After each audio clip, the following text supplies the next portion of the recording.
이른바 대장동 그분 의혹에 휩싸인 조재현 대법관이 직접 기자회견을 열어서 의혹을 반박했습니다. 현직 대법관이 자신을 둘러싼 논란에 대해서 기자회견을 연 건 헌정사상 처음입니다. 박준 변호사와 이 내용을 살펴보도록 하겠습니다. 어서 오십시오. 안녕하십니까? 예. 자, 의혹에 휩싸인 대법관이 직접 기자회견을 이제 자청을 했습니다. 내용을 일단 한번 다시 좀 들어보죠.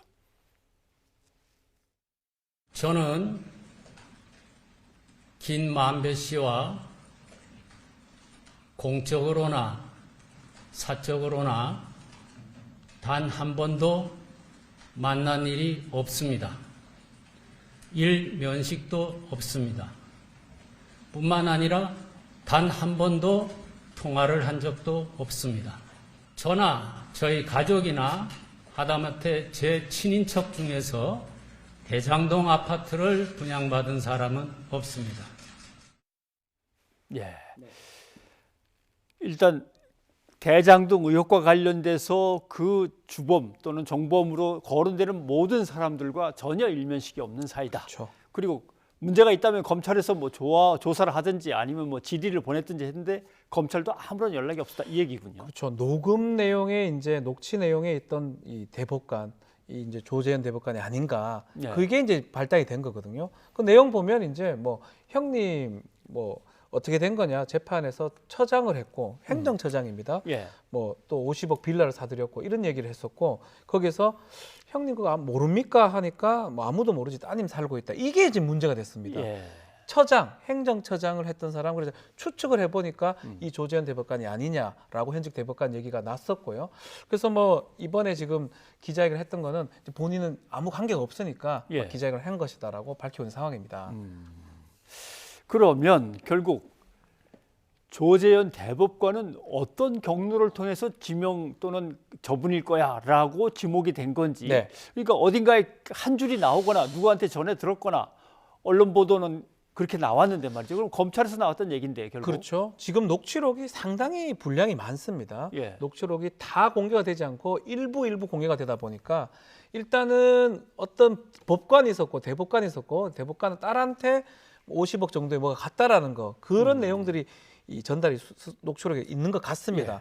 과연 이제 이 사람이 조재현 대법관인지 조재현 대법관의 실명이 나왔는 건지 예. 그런 부분은 정확하게 안 나오고 있어요. 사실은 처장을 법원의 행정처장을 하는 사람은 몇 명 안 되니까. 한 명입니다. 한 명. 한 명이- 그래서 이제 지목이 된 것 같고요. 또 이거 말고도 다른 내용이 있을 수도 있는데 일단은 이 녹취록에 가리키는 자가 예. 조재현 대법관일 것이다라는 게 이제 보도가 됐었고 그렇기 때문에 이제 조재현 대법관까지 본인이 아니라고 생각이 들기 때문에 예. 이렇게 기자회견까지 한 것으로 보입니다. 네.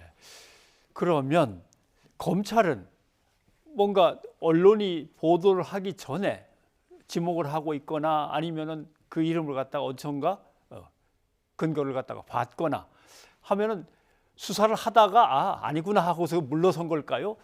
당사자는 전혀 연락도 없었다고 하니까 이게 아니라고 하잖아요. 예. 조사를 안 했던 것 같아요. 아예. 그렇다면 이 녹취록 자체가 잘못됐거나 음. 아니면 거짓이거나 아니면 김만배 씨나 정영학 씨 이런 사람들이 뭐 그거 우리 거짓말한 겁니다. 허풍한 겁니다. 라고 했으면 모르겠지만 만약에 이게 지금 거론이 됐고 50억이 왔잖아요. 예. 50억 클럽 얘기 됐었고 최초로 조사를 했었어야 되는 사람이죠. 그래서 이 부분은 조금 좀 의아합니다. 예. 지금 조 대법관 얘기로는 뭐 연락 받은 적도 수사 받은 적도 없다고 하면 사실은 그건 맥락상 맞지는 않는 거거든요. 예. 조사를 받아야 되고 조사를 했었어야 되죠, 사실은. 그 부분 좀 이해하기 좀 어렵습니다. 네. 아무튼 사법농단으로 대법원이 최근 뭐 곤욕을 치렀습니다마는 삼권 분립이라고 하는 걸 생각하면은 대법관의 이름을 막 거론하면서 정치권에서 선거에 이용하고 하는 거는 사실은 상당히 좀 심각한 문제이기 때문에 그렇죠. 기자회견까지 직접 열었던 것 같습니다. 자, 그리고 이제 대장동 공방 다시 뜨거워지고 있는데 그 얘기를 해보죠. 서로를 이제 몸통으로 지목하면서 공격하고 있는데 그 내용을 다시 한번 좀 들어보죠. 그래서 제가 확실하게 규정을 하는데 네. 지금 현직 총장이고 현직 검사에서 드러나지 않았을 뿐이지 네. 이거는 검찰 게이트고요. 예. 그리고 윤석열이 몸통이라고 저는 진짜 100% 확신합니다. 그래서 제가 제안을 하나 한 거예요. 아하. 특검하자. 대장동 부패를 벌인 몸통이 대한민국의 5천만 국민의 운명을 좌지우지하는 그런 국가 최고 의사 결정권자가 돼서는 안 된다는 명백한 사실과 저도 26년간 부정부패와 싸운 사람이기 때문에 저거는 그냥 견적이 딱 나오는 사건입니다. 자, 결국 뭐 성남 대장동 개발에 문제가 있으면 성남시장이었던 이재명 후보 책임이지 누구의 책임이겠느냐. 그 사람이 몸통이다라고 공격을 했던 국민의힘과 지금 드러나고 있는 걸로 봐서는 이건 윤석열 후보 게이트고 검찰 게이트가 아니냐라고 하는 민주당의 공격. 그렇죠. 이렇게 되는 겁니다. 자, 근데 그동안 일단 그분을 계속 이재명 후보라고 했으니까 여기에 대해서 책임을 물을 수도 있을까요? 글쎄요, 이건 조금 좀 따져봐야 될 것 같아요. 예. 이때까지 그분은 이재명 지사, 이재명 후보라고 얘기를 했는데 이제 그분이 다른 사람일 수 있는 지금 대법관이라든지 아니면 제3자 다른 사람일 수 있는 가능성이 충분히 내포된 거거든요. 예. 확실한 거는 그분이 이재명 후보는 아니었던 것 같아요. 막 그 부분에 대해서 뭐 이재명 후보나 또 민주당 측에서는 상당히 자신감을 갖고 있는 것 같고요. 예. 이거 말고도 여러 가지 녹취 정황들이 있어요. 특히 윤석열 후보가 부산저축은행 당시 주인검사했을 네. 때 그때 좀 뭔가 좀 봐주기, 뭐 커피 얘기도 나오면서 그런 것들을 봤을 때 오히려 이 대장동 게이트는 이재명 그분이 아닌 윤석열 게이트다라고 지금 민주당이나 이재명 후보는 주장을 하는 것으로 좀 보입니다. 예. 그러나 국민의힘도 뭔가 반박을 갖다 계속합니다. 오늘은 특히 김문기 전 성남도시개발공사 처장의 유족들과 함께 자리를 하면서 기자회견을 열었는데 그렇죠. 뭔가 불리하면은 나는 잘 모르고 밑에 사람들끼리 뭐 이렇게 빠져나가는 거 아니냐는 공격인 것 같아요. 자, 김문기 전 처장을 몰랐다 이런 얘기를 이제 이재명 후보가 뭐 얘기를 했었는데 이 부분이 좀 의심스럽다라고 하면서 그 김문기 전 처장의 장남이죠. 장남이 직접 지금 인터뷰를 했었거든요. 저 그거 관련해서 알았을 것이다. 뭐 골프 같은 거 이런 것들이 있는 거 봤을 때는 그것은 아니지 않느냐라고 지금 의혹 제기를 하는 상황입니다. 한번 목소리를 직접 들어볼까요? 예. 이재명 후보는 왜 어째서 아버지를 모른다고 기억이 안 난다고 거짓말을 하는 건지 궁금합니다. 유동규 본부장과 함께 골프까지 같이 친 아버지를 이재명 대선 후보는 기억하지 못하고 있습니다. 아버지의 아들로서 정말 납득이 가지 않습니다. 이게 이제 모른다고 했는데 알았을 만한 이렇게 증거들이 나온 거잖아요. 뭐 동영상이라든지 뭐 골프라든지 그렇기 때문에 이 부분 해명하라고 한 거고요. 또 민주당이나 이재명 후보 입장에서는 정말 고인한테 또 깊은 애도 유가족들한테 표한다는 얘기를 했는데 예. 뭐 이거가 사실은 범죄로 뭐 배임죄라든지 가기는 좀 어렵습니다. 다만 이재명 후보가 그 중간에서 김문기 처장을 몰랐다라는 이 부분이 조금 말이 안 맞다는 그 정도를 좀 확인하는 상황일 수밖에 없는 거거든요. 예. 뭐 그렇다고 해가지고 갑자기 배임죄가 되거나 뭐 이런 부분은 조금 더 진전된 증거 같은 게 있어야 될 것 같습니다. 네. 그리고 국민의힘이 새롭게 이제 공격을 하고 있는 이제 내용이 있습니다.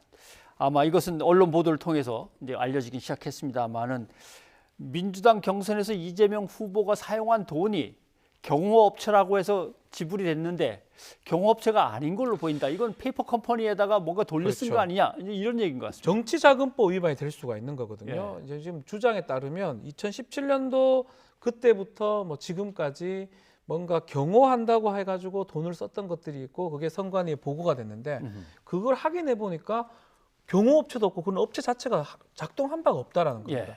혹시나 페이퍼 컴퍼니 아니면 회사가 아닌 그냥 무명한 걸 만들어 놓고 돈을 빼먹은 거 아니냐. 정치자금법 위반이 될 수가 있습니다. 예. 그래서 의혹 주장을 한 거고요. 다만 지금 민주당이나 이재명 캠프 입장에서는 제대로 돈을 사용한 건 맞다. 입력하는 과정에서 경호라는 거는 그 좀 잘못됐을 수도 있다. 돈 쓴 거는 맞기 때문에 그 부분은 확인이 가능하다고 변명을 하고 있는, 항변을 하고 있는 그런 상황입니다. 예.